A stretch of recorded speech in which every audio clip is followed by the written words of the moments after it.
The black Lexus LM350 pulled out of the gated driveway, its sleek silhouette a familiar sight against the rising sun. March 20th, 2024, began like any other day in Quezon City.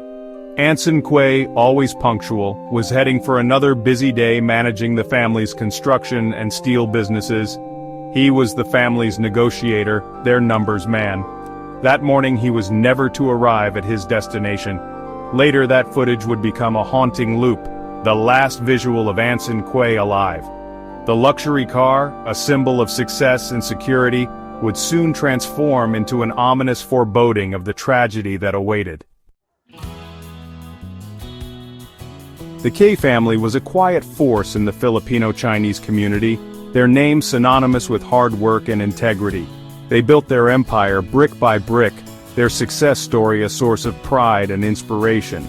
Anson, with his quiet demeanor and sharp mind, was the family's anchor, managing the intricate web of finances and logistics.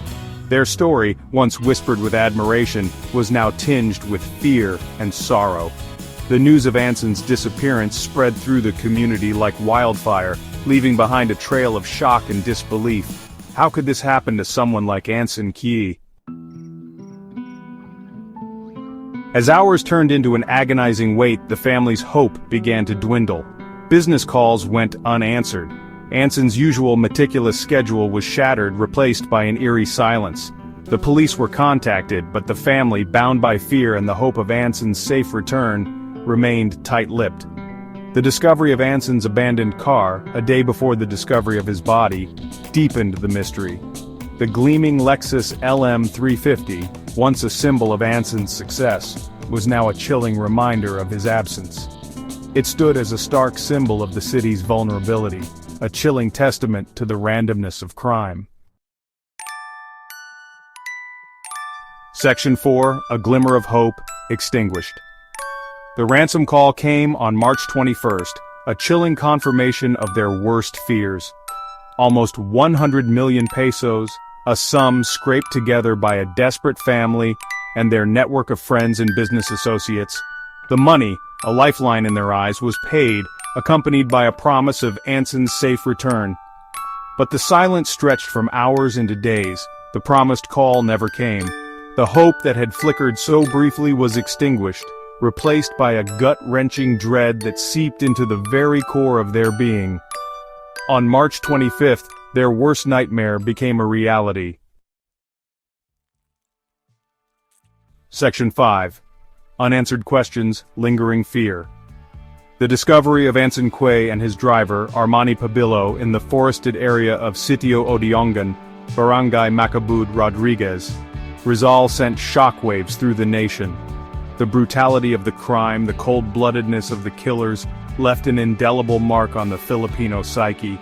Their bodies, bearing the marks of torture, were a grim testament to the dark underbelly of a society grappling with lawlessness. Anson's case wasn't an isolated incident. A 14-year-old student in Taguig, a food kiosk owner in Binondo, all victims of a rising tide of violence that seemed to target the most vulnerable in the Filipino-Chinese community. The fear, once a whisper, became a roar, forcing the community to retreat further into the shadows. Was it a business deal gone wrong? Were they targeted because of their ethnicity? Or were Anson and his driver merely unfortunate souls caught in a web spun by forces beyond their comprehension? The questions linger, their answers lost in a labyrinth of fear, corruption, and despair. The story of Anson Que is a chilling reminder of the fragility of life, the randomness of violence, and the long shadow cast by unanswered questions. It is a story that demands justice, not just for Anson and his family, but for a society grappling with its demons.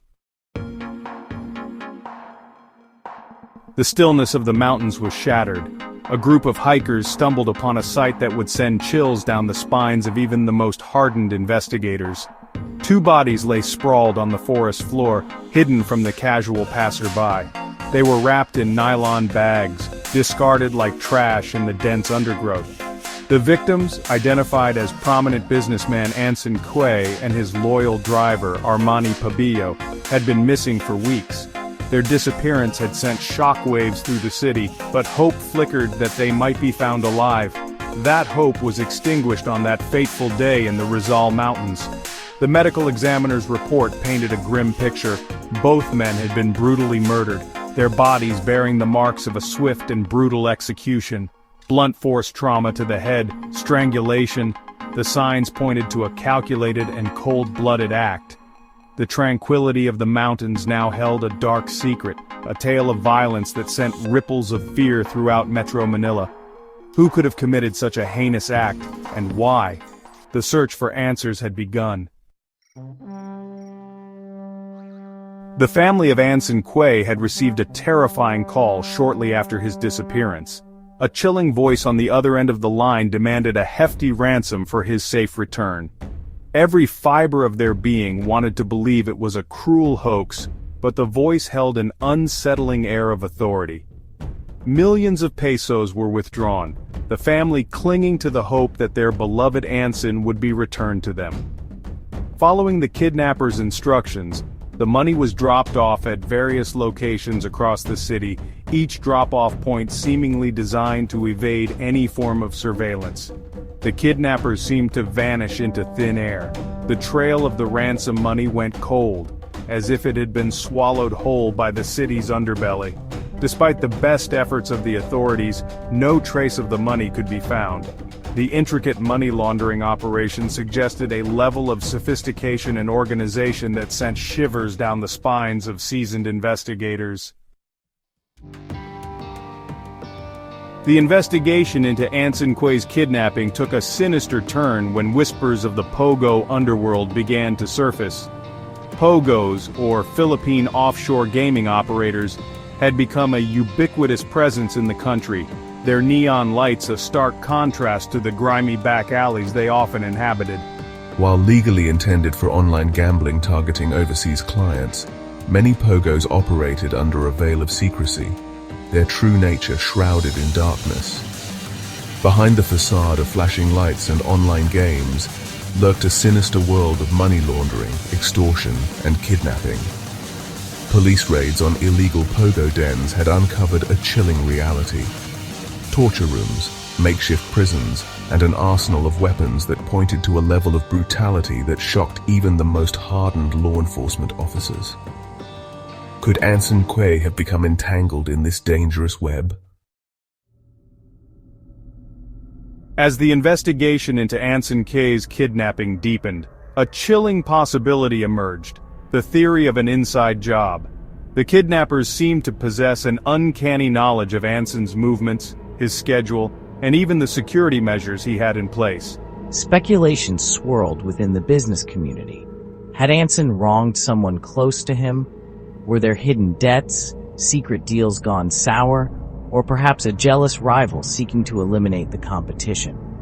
The police investigated reports of recent business disputes, scrutinizing every contract and partnership Anson had been involved in. The possibility of betrayal, of someone close to Anson orchestrating his downfall, cast a long shadow over the investigation. In the age of instant news and, relentless social media frenzy, the silence surrounding Anson Que's kidnapping was, honestly, quite deafening. The Que family, who were widely known for their philanthropy and frequent public appearances, seemed to have retreated into a cocoon of privacy. Their grief, it appeared, was carefully shielded from the prying eyes of the media. The police, on their part, maintained a tight lid on the investigation. Only sparse details were released to the public, leaving many questions unanswered. This unusual media blackout naturally fueled a wave of speculation, and let's be honest, plenty of rumors. Was there something more to this case than met the eye? Some whispered that the silence was perhaps a strategic move, an effort to protect the investigation and avoid jeopardizing any potential leads. On the other hand, there were those who speculated that this silence served another purpose entirely: to shield powerful individuals who might have been implicated in the crime. The lack of information left the public grappling with uncertainty, as theories and suspicions swirled in the vacuum created by the silence. The news of Anson Que's kidnapping sent shockwaves through Metro Manila. If a prominent businessman like Anson could be snatched from the heart of the city, then, well, no one was safe. It's terrifying. I mean, if someone like him, with all his influence and resources, could be taken, what about the rest of us? A palpable sense of fear settled over the metropolis, seeping into the everyday lives of its citizens. Parents held their children a little tighter, businessmen beefed up their security detail, and the once familiar streets now seemed fraught with unseen dangers. You start looking over your shoulder, locking your doors earlier. It's like the city doesn't feel the same anymore. The case had struck a nerve, exposing the vulnerability of even the city's most affluent residents. Public outrage grew with each passing day, fueled by a sense of helplessness and a growing distrust of the authorities' ability to keep them safe. The kidnapping of Anson Que had become a symbol of the city's struggle with crime and corruption. Anson Que was more than just a name in a headline. He was a son, a husband, a father, a friend. Behind the title of businessman and philanthropist was a man who was loved and respected by many. Anson was everything to us. He was the kind of person who always thought of others before himself. Friends described him as a man of integrity, a shrewd businessman with a kind heart. He was known for his generosity, his philanthropic endeavors touching the lives of countless Filipinos. He loved helping people. It wasn't just about business for him. It was about making a difference. His abduction was not just a crime against him, but a loss felt by the entire community. His family was left grappling with the unimaginable, the loss of a loved one in such a brutal and senseless manner. We still wake up every day with so many questions. What happened to him? Did he suffer? Why did this happen to Anson? Their grief was compounded by the unanswered questions, the constant wondering about what transpired in Anson's final moments. The cry for justice for Anson Que reverberated throughout the nation. People from all walks of life, united in their grief and outrage, demanded answers and accountability. We just want justice. We want to know that those responsible will pay for what they've done. Protests were held, demanding swift action from the authorities. The case had become a litmus test for the Philippine justice system, a measure of its ability to hold the perpetrators accountable, no matter how powerful they may be. This isn't just about Anson anymore. It's about all of us, about showing that no one is above the law. It shone a light on the dark underbelly of society, the intricate web of organized crime that seemed to operate with impunity. The president vowed to leave no stone unturned in the pursuit of justice for Anson Que. Task forces were assembled, resources were allocated, and the pressure mounted on law enforcement to bring the perpetrators to justice. Even with the arrest of several suspects, the case of Anson Que's kidnapping remained shrouded in mystery. Unanswered questions lingered like ghosts, haunting the memories of those who knew and loved him.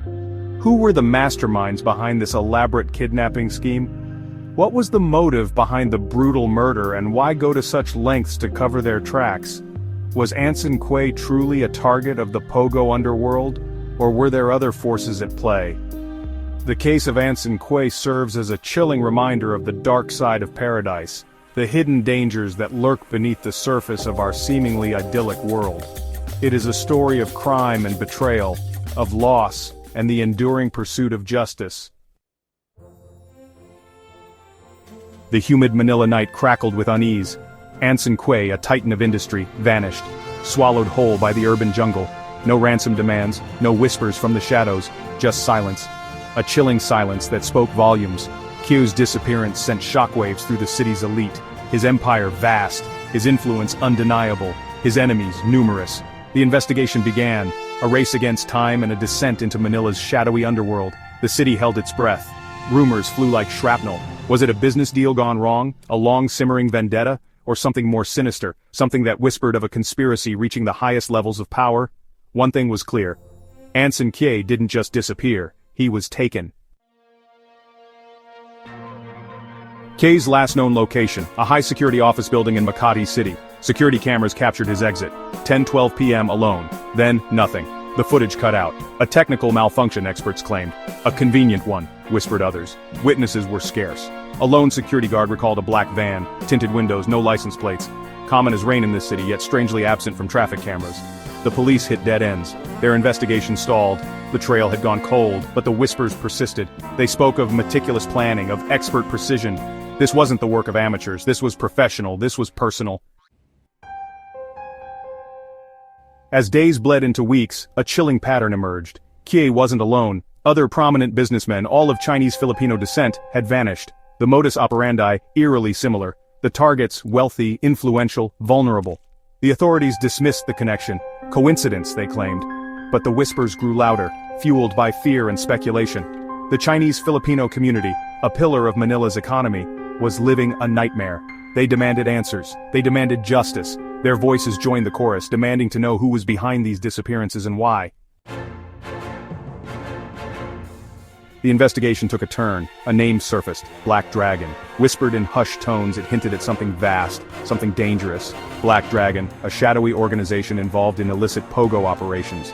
Philippine offshore gaming operators, legitimate on the surface but beneath. A viper's nest of money laundering, extortion and kidnapping. The authorities raided several POGO offices. They found servers, cash and weapons. But no Black Dragon. No Anson Que. The raids did uncover a web of shell corporations, offshore accounts and corrupt officials. The deeper they dug, the more they realized they were facing an enemy with resources that rivaled their own. Section 5. A Trail of Shadows. The investigation went international. Leads pointed to Cambodia, Thailand, even as far as Dubai. The Black Dragon had tentacles everywhere, pulling strings in the shadows. Interpol got involved. A task force was assembled. They followed the money. They chased ghosts. Every lead led to a dead end. Every answer spawned more questions. The Black Dragon was always one step ahead. They were playing a deadly game of chess, and the authorities were losing. Section 6. Betrayal's sting. Then, a break. A cryptic email arrived at the police headquarters. It hinted at an inside man, someone close to Que, someone who knew his routines, his vulnerabilities. Suspicion fell on his inner circle. Business associates, longtime friends, even family. Trust eroded. Paranoia set in. The investigation turned inward, casting a shadow of doubt on everyone Que had ever known. The betrayal cut deep. It added a layer of personal tragedy to an already horrific crime. Section 7. Dead ends and loose threads. Months turned into years. The trail went cold, leads dried up. The Black Dragon remained elusive. A handful of low-level operatives were apprehended. Interrogations yielded little. They were just pawns, disposable. The kingpins remained untouched. The public's outcry faded into a dull roar. Anson Que's case became another unsolved mystery in a city teeming with them. The authorities insisted the investigation was ongoing, but the whispers had stopped. Hope dwindled. Justice seemed like a distant dream. Section 8. The Price of Silence. The Anson Que case became a chilling reminder, a testament to the reach and power of transnational organized crime. It exposed the vulnerabilities of a globalized world where money flowed freely and criminals operated with impunity. It highlighted the corrosive effects of corruption, where loyalty had a price and silence could be bought. But most importantly, it begged the question, what was the price of a life in a city where everything and everyone had a price? Section 9. A city held hostage. Anson Que's fate remains a mystery. His disappearance, a chilling testament to the hidden forces that hold sway in the shadows. The city of Manila, vibrant and chaotic, continues to pulse with life. But beneath the surface, a current of unease lingers. A reminder that even in paradise, darkness can lurk just around the corner. The case serves as a chilling reminder. No one is truly safe when the predators move in silence, and the city itself becomes their hunting ground. Hey guys, today I'm diving into a story that's as chilling as it is eye-opening. This is the case of Anson Que, also known as Anson Tan, a Chinese Filipino businessman who followed the rules, kept his head down and built something real. But on March 29, 2025, his life took a tragic turn. Anson and his driver, Pabilo, were kidnapped. Their bodies were discovered on April 9 in Rodriguez, Rizal, showing signs of severe abuse. They were found inside nylon bags. Yeah, it's that grim. The suspects, allegedly debt collectors for POGO operators. The Philippine offshore gaming operators have a notorious reputation, and despite being banned last year, their shadow lingers. The theory is that Anson's kidnapping might be linked to an unpaid debt. The Philippine National Police and the Department of Justice are on the case, forming special task forces to investigate. But here's the kicker. This isn't an isolated incident, it's the third kidnapping of an ethnic Chinese individual in just 5 weeks. The fear is real and the threat is growing. Digging deeper, it's revealed that these aren't just small-time gangs. These are organized, foreign-backed criminal groups operating within the Philippines using technology, fake identities, and inside connections. Anson Que wasn't just a random victim, he might be a warning sign of a looming crime wave. So, what can we learn from this? Wealth doesn't protect you, silence doesn't stop evil, and justice isn't always guaranteed. But Anson's story needs to be told, not just as a crime but as a wake-up call. In a world where power can be bought and truth can be hidden, awareness is our shield. We may never know every detail and the killers may never be caught, but we can still tell the story, ask the questions, and demand better. This was the billion peso ransom, the Anson Que case, brought to you by your channel name. If this story moved you, share it. Let his name be remembered not just as a victim, but as a symbol that this system needs to change. Subscribe for more stories like this, because behind every case, there's a truth waiting to be uncovered.